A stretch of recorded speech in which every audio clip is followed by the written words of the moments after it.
පාටිකුරුල්ලෝ කතාවේ නුරාන්ගේ කපටි සැලසුම් උඩ යටිකුරු වෙලා මෙවන්ගේ සාක්ෂියත් එක්ක නුරාන් අත්අඩංගුවට පත්වෙන මේ අපූර්ව කාරණාව ගැන මම අද ඔයත් එක්ක කතා කරන්න සූදානම් වෙනවා.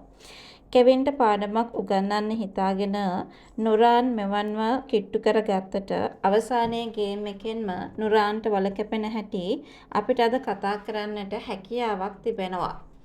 නුරාන්ගේ කපටි අරමුණ සහ වැරදුණු ගණන් හැදීම. නුරාන් මෙවන්ව තමන්ගේ පැත්තට ලං කරගත්තේ හදවතින් නෙමෙයි.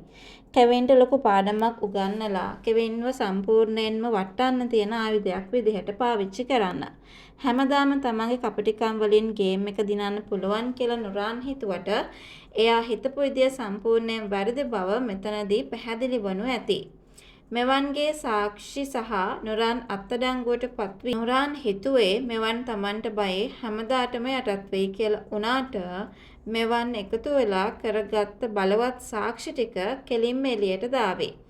ඒ සාක්ෂිවල තියෙන ප්‍රබලකම නිසා නුරාන්ට බේරෙන්න පාරක් නැති වේවි කියලා තමයි, නීතිය හමුවේ කෙලින්ම අත්අඩංගුවට පත්වෙන්න සිදුවේවි කියලා තමයි මං අද මේ වෙලාවේ ඔයාට මතක් කරන්න සෑහෙන ඉඩකඩක් වෙන් කරගන්නේ.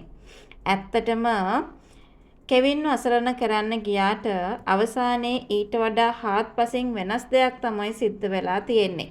ඒ කියන්නේ නුරාන් තමයි අසරණ වෙලා තියෙන්නේ කියන කාරණය අපි මෙතනදී ඔයාලව දැනුවත් කරන්න chance එකක් තියාගන්න යනවා කියන කතාව ගැන තමයි මම මේ වෙලාවේ ඔයාට මතක් කරන්න සූදානමක් එකතු කරගෙන ඉන්නේ කියන කතාව මතක් කරනවා.